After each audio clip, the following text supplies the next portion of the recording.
So welcome to today's webinar, and thank you, David, for setting this up, and ELIXIR for giving us the opportunity to present our work. So over the next 40 minutes or so, Alex Holinsky and I will take you through the work we've done in our ELIXIR training platform implementation study in collaboration with Goblet and the International Society for Biocuration. First, though, we need to give a little bit of an introduction and define a few things. So if Alex, you could do the next slide. So what is biocuration? So according to the International Society for Biocuration, it is the translation and integration of information relevant to biology into a database or resource that enables integration of the scientific literature as well as large data sets. So in our implementation study, we've taken that and broken it down into a verb where one can collect scientific data, verify and validate it, add value to it by structuring it in a logical, consistent, and relevant manner, and then integrate this data into existing data structures and databases. So resynthesizing the data. And in a way, we like to think of biocuration as a forerunner or the older sister or cousin of data stewardship. And biocurators have also, in my opinion at least, spent many, many years making data fair before that was even a thing. So next slide, please. So let's talk about kind of the history of biocuration. When did the field of biocuration actually start? And as with all things, it's slightly hard to say. So you could argue it began with the first biological databases. So for example, the Drosophila melanogaster genes and genomes database, Flybase, started 28 years ago in 1992. But Flybase itself was initially a digitization of the famous Red Book of Drosophila research by Lindsay and Zim. GenBank, which you'll know as an open access sequence database hosted by the US NCBI, started even earlier in 1982. But what we do know is that the first mention of biocuration in the literature, so when people understood that this is what they were doing and this is how they called it, was in 2006, possibly as a result of the first known meeting of biocurators, which was in Asilomar, California in 2005, so 15 years ago. Next slide, Alex, please. Okay, so in 2009 in Berlin, if I recall correctly, the International Society for Biocuration was formed. And now if you fast forward to the strangest year I've mentioned so far, 2020, we have had 12 ISB, International Society for Biocuration conferences. Biocuration as a scientific field continues to grow and also cross-pollinates with a number of new related disciplines such as data management and data stewardship. And if we just click again, Alex, thank you. So here you can also see a few other definitions of biocuration taken from the literature. In 2009, we have the definition: in order for the increasingly complex torrent of novel biological data to be understood to its full potential, scientists need easy access to the data in a standardized and organized form. This is the job of a biocurator: to identify and collect data, to analyze and extract the findings, and to incorporate, represent, and display the data in a format that is useful for different types of audiences. And then from more recently, from 2018, biocurators strive to distill the current best view from conflicting sources and ensure that their resources that provide this data are fair, findable, accessible, interoperable, and reproducible. Next slide, please. So where are we now in 2020? Biocuration is still a relatively young discipline. It's not very well known, really. And for many people, it can still be considered as slightly undervalued. Even people within the field of biocuration may believe that manual curation, which is what a lot of biocuration is too costly. And just as a counter to that, there was a report in the EBI in 2016 in Cambridge in the UK that showed that the benefits of biocuration were calculated to be 20 times more than the direct operational cost. So biocuration is a great way to add value to data. Biocuration as a whole can be considered kind of hidden work and a hidden job. Many people do biocuration without necessarily realizing it, but also they may not appreciate that that's actually a field of research that they can move into themselves. So people don't know how one could become a biocurator, or once one is a biocurator, how one could learn and maintain the appropriate skills. And with that, hand in hand, you can see that there could be an issue of career progression in academia. It doesn't fit with the standard model of academic progression of postdoc, a couple of papers, and then a PI position, etc.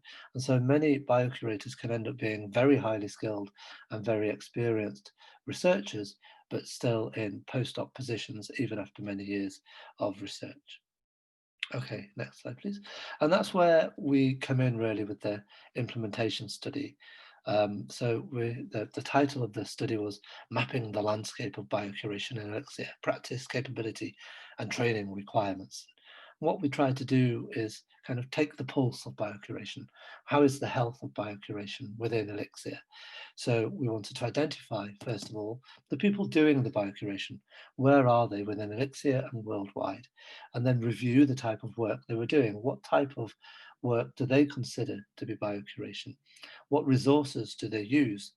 What resources do they create through their biocuration? And of those resources, we can add them or review them in FAIRsharing, which I'll talk about a little bit later. And then finally, to assess the training requirements for new or existing curators, to assess what they need and then see if that actually matches what's available within ELIXIR. And where it isn't available, where there are things missing, we can add those to another registry in ELIXIR called Tess, which I'll also mention later. So the people who have done the study are shown on this slide. There's Patricia from ELIXIR Switzerland, then Sarah, Melissa and Alex from ELIXIR EMBL EBI, and then myself from ELIXIR UK. And so here's the outline for today. I've given you a very brief introduction. Shortly, I'll pass you over to Alex, who will show you the approach that we've taken in our work, and then the findings, both in terms of the community, the work, and the training, and then the conclusions. And then I'll come back to talk about some of the recommendations derived from our work, both globally and then within ELIXIR, and then finally, what we need to do to make the world a better place in the future. And so with that, I'll hand you over to Alex. Thank you, Alex. Thank you very much. So I hope everyone can see and hear me now. If not, please shout. So great to have you all here. As Pete already said, I will take you now through the approach that we took to find out about what we were aiming at. And also, I will also show you the results which we gained in our study. So first of all, we ran a pilot survey, and we sent this pilot survey to all staff on the Wellcome, solely to staff on the Wellcome Genome campus. And we did that. We used this pilot survey to test our survey questions with a smaller audience so that we could fine tune our questions later for a second survey, so that we were enabled to ask just the right questions and the specific questions that we needed to find out what we were aiming at. The pilot survey was sent to all staff on the Wellcome Genome campus because we had the specific aim to identify those people who do not necessarily identify as biocurators per se, but who carry out biocuration related tasks as part of their role. This pilot survey already included questions about the nature of the respondents' work. So we asked them, for example, already about their job title. We asked them about the type of activities they do. And we asked them also about the resources and tools they use in order to carry out the activities.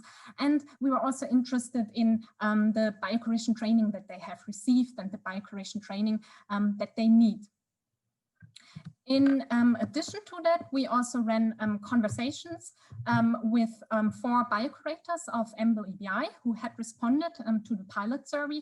And we used these conversations in order to explore the questions that we asked in the survey in more detail, and also in order to identify topics that have not raised before, but that might be relevant and that we could include in a second survey. So on the basis of the insights we gained through the pilot survey and through the conversations, we then developed a second survey, which was disseminated globally, which is why I will call it from now on the global survey. This global survey was sent to a very broad audience. So we used various email lists to disseminate it. We, for example, used email lists of the email list of the Wellcome Genome Campus. We also distributed through ELIXIR. We distributed it through the ISCB, which is the International Society of Computational Biology. We also distributed it through the ISB, the International Society of Biocuration, and we made use of the email list of the SIP, so the Swiss Institute of Bioinformatics. And we also distributed it through Goblet, which is the global organization for bioinformatics learning, education, and training. The global survey was also publicized on Twitter and LinkedIn, and we also promoted it at the MBLBI Industry Program quarterly meeting. So you can see that we really tried to reach a broad audience. The survey was opened between the 4th of March 2019 and the 1st of May 2019. We also, so in order to get an even deeper insight into the landscape of biocuration, we also organized two workshops. The first workshop took place in April 2019 and was organized at the 11th IRSP Biocuration Conference in Cambridge in the UK. At this workshop, we presented the interim results, which we have of the global survey, which we had gathered between the 4th and the 22nd of March 2019. We also used this workshop to raise the awareness of the need to add and tag biocuration resources and training material in FAIRsharing and Tess. 28 people attended this workshop and discussed the survey results with us. The second workshop took place at the ELIXIR All Hands meeting in Lisbon in Portugal in June 2019. And in this workshop, we presented the full survey results of the global survey, and we discussed these results with 29 workshop attendees, which we had there. We did not only use these workshops to present the results and discuss them with the audience, but we also directed specific questions to the attendees of our workshops and asked them for comments and feedback. And I will not list all of these questions now, but to give you a brief idea of what we were asking, we were, for example, asking what skill or piece of knowledge was the most difficult to learn when becoming a biocurator. Or we asked, how would you encourage others into the field of biocuration, or what career support would you like to see for those in biocuration? So we discussed also these kinds of questions with the workshop attendees. For the analysis of our study, we focused on the outcomes of the global survey and combined them with the outcomes of the conversations and the workshops in order to draw a clearer picture of the communities of biocurators, the work that biocurators do, in order to find out more about the training that biocurators have received and the training they need, and in order to get a clearer idea of the career and the career development prospects that biocurators have. And in the following, I will now present the results for these 4 topics. Sorry. So let's first focus on the communities of biocurators. We gained a lot of information for this from the global survey. So I will first focus on these outcomes. 212 people responded to the global survey, and this map here represents the countries in which the respondents of our global survey work. And this color shading here indicates the amount of people who responded to our survey and who work in a specific country. So in this map, we can see that a lot of respondents work in the UK and in certain parts of Europe, but also in the US. So these are the regions where the most responses came from. Respondents work at 91 different organizations. 84% of our respondents belong to academic institutions. And of these 84%, 25% actually belong to international biocuration hubs like MBLBI, the Wellcome Sanger Institute, and the SIP.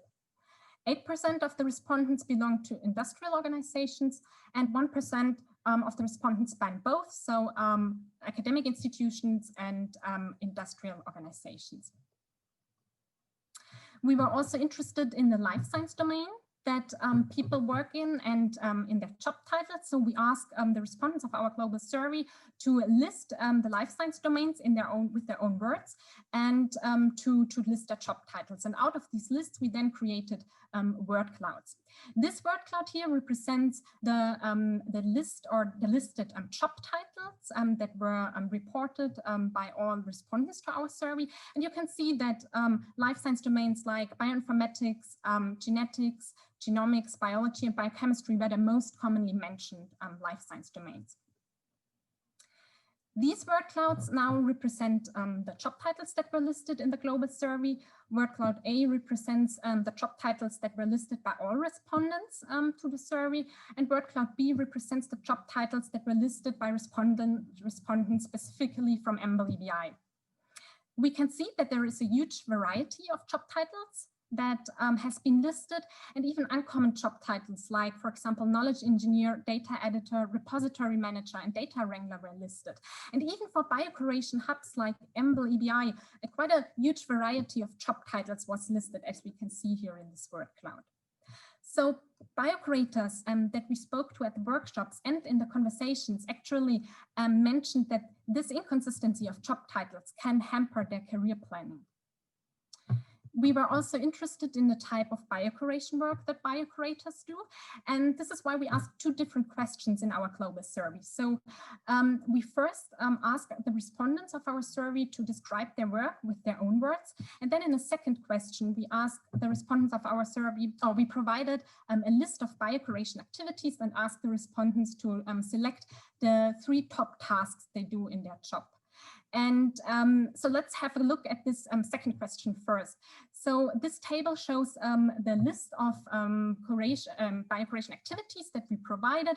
And you can see from the numbers that the most often mentioned tasks were annotating data with 42%, applying ontologies and controlled vocabularies with 37%, data analysis with 29%, and literature curation with 28%. When we then had a look at the question where people could describe their work with their own words, we could see that there was quite an overlap between what they described and the task we provided here. Nevertheless, a few additional tasks were mentioned, which I would like to show you now. So other tasks that were mentioned were database and pipeline development, web interface design, help desk and user requests, teaching and outreach, team management, grant writing, and ontology development. We were also interested in the tools and resources that people use to carry out these biocuration related tasks. And this is why we asked in the global survey, we asked the respondents to list the tools and the resources they use for the activities they have just described. And we actually ended up with a list of 400 different tools and resources, and we grouped them according to public databases and tools, literature search tools, ontology services, scripting languages, and in-house curation tools. So what we could actually just observe, and importantly, this was also supported by statements from biocurators that we spoke to in the conversations and in the workshops, is that biocurators apparently have a very wide variety of activities and use a huge variety of tools to carry out these biocuration activities. However, the precise nature of the tasks and they do and the specific tool and the tools they use, they are very specific to the role and the life science domain that biocurators work in. And this can, of course, hamper efficient knowledge exchange and community building, and it also creates difficulties in identifying and implementing common biocuration pipelines and workflows. We were also interested in the training that biocurators, the biocuration training that respondents of our global survey have received, and the training needs they have. So when we asked the respondents of the global survey if they have received any training in biocuration, 28% of the respondents said yes, they have received training in biocuration. 72% said no, they have not received any training in biocuration. The training that they have received was most often in the form of informal one-to-one training at work, or self-taught training, or in the form of face-to-face courses. And the respondents of our survey actually stated that the most impactful form of training for them is the informal one-to-one training in work and the self-taught training. We also had the aim in the global survey to collect a comprehensive list of biocuration training courses, materials, and providers. And this is why we asked the respondents of the global survey to list biocuration training courses, materials, and providers they have attended, they know of, they have heard of. But we actually ended up with a rather small list of these training courses and these materials. And we think that this non-exhaustive collection actually reflects a certain unawareness of existing biocuration training courses among the respondents to our survey. Nevertheless, biocurators are in need of training, which became also obvious in our survey. So we not only asked this in our survey, but we also asked biocurators that we spoke to in the workshops and in the conversations, what are their most important training needs. And these three are the highest needs. So programming, scripting, and coding, development and use of ontologies, and database management. And these computational skills as programming, scripting, and coding were actually highlighted in the survey, in the conversations, and in the workshops as being most decisive for successful career development, but also as most difficult to learn. And this actually brings us to the topic of career and career development in biocuration. So the results which are presented on this slide are mainly based on the discussions we had with biocurators at the workshops and in conversations. And from these workshops, we learned that biocuration is seen as a very attractive career for highly skilled individuals, especially for individuals who like data analysis, scientific writing, and communication. It's also a career which offers the opportunity to move away from the wet lab, but still work in research without the pressure of, for example, publishing paper. And it's also a career which offers a good work-life balance. However, the discussions we had with biocurators also showed that biocuration seems to be an invisible career. So a lot of biocurators we spoke to, for example, were unaware of this career before they actually applied for the job. And they have not, for example, planned to become a biocurator during their PhD or during their postdoc. Also, a lot of biocurators we spoke to feel that people in the scientific community undervalue the impact of biocuration and underappreciate the biocuration work. And this is also often, this is also shown, for example, in the fact that it's sometimes difficult to get funding for biocuration work. We have already seen that biocurators have very specific tasks and also often use very specific tools. And we have seen that this can, or we have heard that this can hamper sustainable community building. And a lot of biocurators we spoke to actually said that they feel quite isolated in their job and with their work. And this, of course, adds to an unawareness of existing biocuration training, of future career opportunities, and of clear career paths. And with this, I will hand back over to Pete again. Okay, so hello everyone again. Hopefully you can all hear me okay. So to give a little recap of that whistle-stop tour from Alex. So biocurators are found globally. 84% are found in academia, or at least of those that we were able to reach in our survey were in academia. As Alex has mentioned, their role is vital, but they still feel undervalued. Biocurators are highly skilled. They have many taught skills, such as scripting, computer programming, etc. But they also have many innate aptitudes, such as, frankly, pedantry and attention to detail. There's a variety of job titles for the role of biocurator, which can make it difficult to find a job. But this is also a reflection of the diversity of the work.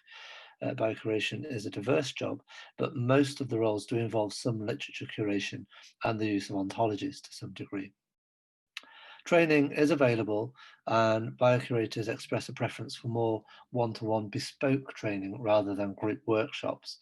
And that's perhaps an area where currently the ELIXIR training platform perhaps isn't delivering, and that above all, biocurators desire programming skills. And many of the issues that biocurators seem to face come down to perception. In one way or another, they could be addressed by education. So others outside of biocuration don't appreciate the rarity and importance of biocurator knowledge, skills, and attributes. And the biocurators themselves sometimes underappreciate their own work. Next slide, please. Okay, so here's some recommendations which form the final part of our paper published from this work. So we've got a number of them here over this slide and the next slide, but we have to accept that biocuration is diverse and that there are lots of different skills gained therein, but that these skills are also very transferable. And thanks to these skills, biocurators can contribute to many different areas of bioinformatics and biology. And as such, that diversity means that there are many different kinds of curation pipelines. There's no one size fits all type of biocurator or type of biocuration. And so it's very difficult to provide training if everyone's doing very diverse jobs. But equally, there are certain things which are common across all of those roles in terms of best practice. And we have to be able to facilitate a way for that best practice to spread across biocurators, even though their individual tools and pipelines that they use for their biocuration may be different. Biocurators, as we say, need or desire most training in coding, programming, data wrangling, and Python as a scripting language was identified as a top training need. And that's not only to improve the ability to manipulate the data for the biocurators, but also to enable more productive and ultimately efficient discussions with the developers that they work with. Biocurators can find it difficult to sometimes find appropriate training courses.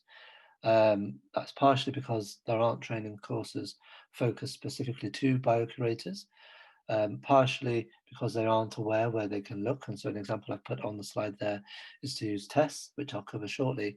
And also a lot of training material is buried, hidden on the databases used by biocurators themselves. And so it could be good if we try as a community of biocurators to make that training material fair and handily. ELIXIR have produced an article on how to make training material fair, and I've added the DOI there to this slide. Next slide, please. Okay, so we need to improve career support. There's a diversity of job titles that can make it difficult to identify relevant opportunities. But the ISB, the International Society for Biocuration, has actually looked at all of the adverts that have appeared or been requested to be shared by the ISB over the last 5 years, taken those and pulled out all of the terms that are common amongst them to generate a generic biocurator job description. And this can be useful if you're thinking what kind of roles does a biocurator normally have and how are those roles described. If you're wanting to look for jobs or you're wanting to advertise a job in biocuration, you can use that generic job description as a template to ensure you're reaching out, finding biocurators using the terms that they use, and also in ensuring that your job does actually have the skills appropriate for biocuration. We need to increase awareness in general of the role of biocuration, to establish better links between academia and industry, to create a more diverse and representative community of biocurators and to share best practice. And we need to raise awareness among funders as to the importance of biocuration. And I know ELIXIR is involved in the Global Data Coalition to further this aim. We need to think about careers for biocurators. And I think there's something that we can learn in biocuration from other new professions, such as the research software engineer and data stewards, who are going through the process now of professionalizing their discipline and removing it out of the normal academic model to say, okay, if you are a research software engineer or a data steward, you should not be judged or assessed on the number of manuscripts that you produce, but on different forms of output. Do you create code that is used by a wide variety of people to solve a particular issue? Do you enable so many researchers to make their data fair and available to all? That is a recognizable output of those two roles, and biocuration needs to identify those outputs and be measured using those outputs as well. And then finally, conversely, with that, there's also given the appropriate credit to biocuration. So many biocurators have spoken of the issue of not being promoted because they don't produce enough papers, but actually they've annotated thousands of relationships between proteins. For example, that is a good output. It is a nano publication, and perhaps we should be exploring ways in which we can give credit and attribution for that type of work. Next slide, please. Okay, so what can we do directly within ELIXIR? So it's basically taking those global recommendations and looking at them through the prism of ELIXIR. So we can do biocurator specific training workshops or one-to-one training, online training across ELIXIR. We can look to support some kind of forum or network of biocuration activities across ELIXIR to enable that spread of good practice. We can make all training materials across ELIXIR fair, and we can ensure that all those training materials are and events as well are added to Tess, and I'll cover that shortly. And then through this work, we've been mapping this landscape of databases and tools, and we should continue to do that using ELIXIR resources such as FAIRsharing, which I mentioned, bio.tools and identifiers.org. And then finally, I think ELIXIR as a whole needs to acknowledge and support better the role of biocuration in bioinformatics and fair data.